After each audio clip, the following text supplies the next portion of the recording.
वैसे तो भारत में कई बड़े वैज्ञानिक, अर्थशास्त्री, समाजसेवी और साहित्य क्षेत्र के धुरंधर हुए हैं, जिन्हें किसी भी क्षेत्र में अपने उत्कृष्ट कार्य के लिए भारत रत्न, पद्म पुरस्कार या फिर कोई अन्य पुरस्कार मिले हैं।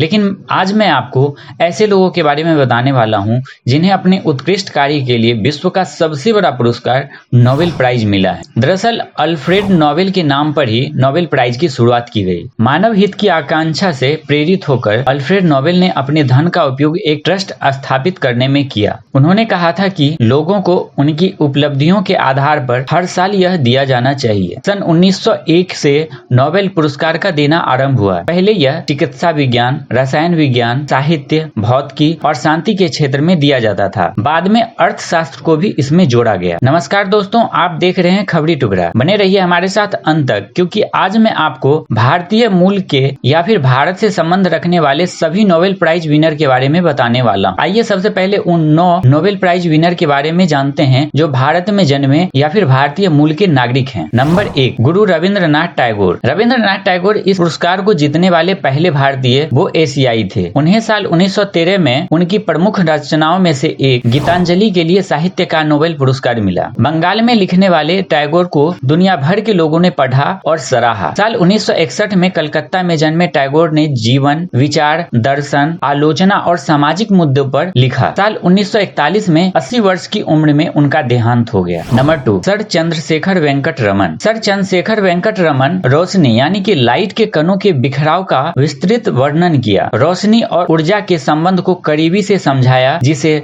रमन इफेक्ट के नाम से जाना जाता है, और यह बताने के लिए उन्हें भौतिकी का नोबेल पुरस्कार मिला। साल 1888 में तिरुचिरापल्ली में जन्मे वेंकट रमन का 82 साल की उम्र में निधन हो गया। नंबर 3, हरगोविंद खुराना। साल 1868 में नोबेल प्राइज जीतने वाले हरगोविंद खुराना को जेनेटिक कोड और उसके प्रोटीन सिंथेसिस में भूमिका के लिए नोबेल प्राइज मिला था। साल 1922 में रायपुर में जन्मे खुराना मैसाचुसेट्स विश्वविद्यालय के साथ काफी वक्त गुजारा। साल 2011 में उनकी मृत्यु हो गई। Number 4, mother Teresa. Mother Teresa का जन्म मैसिडोनिया में हुआ था। उनके माता पिता अल्बानिया से ताल्लुक रखते थे, मगर उन्होंने कलकत्ता आकर गरीबी हटाने के लिए मिशनरीज ऑफ चैरिटी की स्थापना की। उनके काम को दुनिया भर में सराहा गया और साल 1979 में उन्हें शांति के नोबेल पुरस्कार से नवाजा गया। नंबर 5, सुब्रमण्यन चंद्रशेखर। 19 अक्टूबर 1910 को लाहौर में जन्मे चंद्रशेखर भारत आए। मद्रास के प्रेसिडेंसी कॉलेज से स्नातक की और बाद में शिकागो विश्वविद्यालय के साथ लंबे समय तक जुड़े रहे। साल 1983 में चंद्रशेखर को भौतिकी के लिए नोबेल पुरस्कार मिला। उन्होंने सितारों के विकास और संरचना पर अपने विचार रखे थे। नंबर 6, अमर्त्य सेन। साल 1998 में अमर्त्य सेन पहले अर्थशास्त्री बने जिन्हें लोक कल्याण अर्थशास्त्र के लिए यह पुरस्कार दिया गया था। वह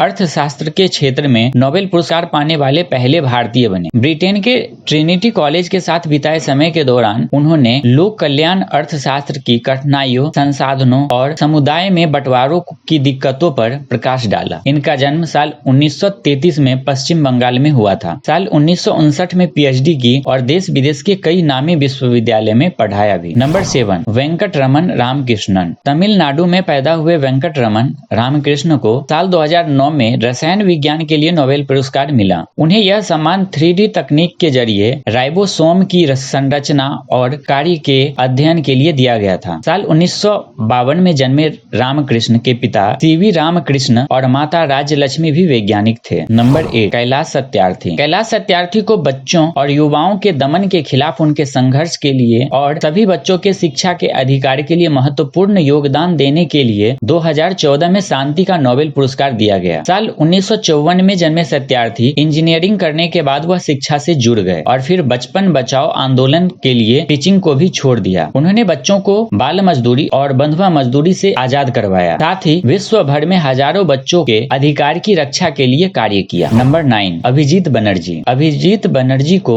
नोबेल पुरस्कार अर्थशास्त्र के क्षेत्र में वर्ष 2019 में दिया गया। इनको यह प्राइज वैश्विक गरीबी को कम करने के लिए उनकी एक्सपेरिमेंटल अप्रोच के लिए प्रदान किया गया। साल 1961 में पैदा हुए बनर्जी ने कलकत्ता विश्वविद्यालय से पढ़ाई की और फिर JNU गए। उन्होंने हार्वर्ड यूनिवर्सिटी से साल 1988 में PhD की। अब मैं आपको दो ऐसे नोबेल प्राइज विनर का नाम बताने वाला हूं जिनका सिर्फ जन्म भारत में हुआ था लेकिन उनकी नागरिकता भारत की नहीं है। Number 1, Ronald Ross. Ronald Ross एक ब्रिटिश नोबेल पुरस्कार विजेता थे, लेकिन उनका जन्म 13 मई 1857 को भारत के उत्तराखंड के अल्मोड़ जिले के एक गांव में हुआ था। उन्हें चिकित्सा तथा मलेरिया के प्लेटलेट प्लाज्मोडियम के लाइफ साइकिल के रिसर्च के लिए सन 1902 में नोबेल प्राइज प्रदान किया गया। Number 2, Joseph Rudyard Kipling. Joseph Rudyard Kipling एक ब्रिटिश कवि और लेखक थे। उनका जन्म 30 दिसंबर 1865 को भारत के मुंबई शहर में हुआ था। 1907 में उन्हें साहित्य में नोबेल पुरस्कार से सम्मानित किया गया और वो अंग्रेजी भाषा के पहले लेखक बने जिन्हें ये पुरस्कार मिला और उसे प्राप्त करने वाले आज तक के सबसे युवा प्राप्तकर्ता हैं। आइए अब जानते हैं एक ऐसे भारतीय मूल के विदेशी नागरिक के बारे में जिन्हें साहित्य का नोबेल पुरस्कार मिला। दरअसल विद्याधर सूरज प्रसाद नायपाल का जन्म 17 अगस्त सन 1932 को ट्रिनिडाड के चगवानस में हुआ। इनके पूर्वज गोरखपुर के ब्राह्मण थे जिन्हें अंग्रेजों द्वारा ट्रिनिडाड ले जाया गया था। हालांकि बाद में वह ब्रिटेन चले गए और उन्होंने ब्रिटेन की नागरिकता ले ली। विद्याधर सूरज प्रसाद को साल 2001 में साहित्य का नोबेल पुरस्कार दिया गया था। अब मैं आपको भारत में रह रहे एक ऐसे विदेशी नागरिक के बारे में बताने वाला हूँ जिन्हें शांति का नोबेल प्राइज मिला है। दरअसल बौद्ध धर्म के धर्मगुरु जिन्हें 14वें दलाई लामा के नाम से जाना जाता है, इनका जन्म 6 जुलाई 1935 को उत्तर पूर्वी तिब्बत के ओमान परिवार में हुआ था। इनका पूरा नाम तेंजिन ग्यात्सो है जो वर्तमान में तिब्बत के राष्ट्राध्यक्ष और आध्यात्मिक गुरु हैं। साल 1989 में दलाई लामा को शांति का नोबेल प्राइज मिला था। तो दोस्तों, मैंने आपको भारतीय मूल के या फिर भारत से संबंध रखने वाले सभी नोबेल प्राइज विनर का नाम बता दिया और हम उम्मीद करते हैं कि आने वाले समय में ये लिस्ट और भी लंबी हो। आप इन सभी नोबेल प्राइज विनर के बारे में क्या सोचते हैं, हमें कमेंट करके जरूर बताएं। वीडियो अच्छा लगा हो तो लाइक करें और इस तरह के इन्फॉर्मेटिव वीडियो देखने के लिए खबरी टुकड़ा को सब्सक्राइब करें।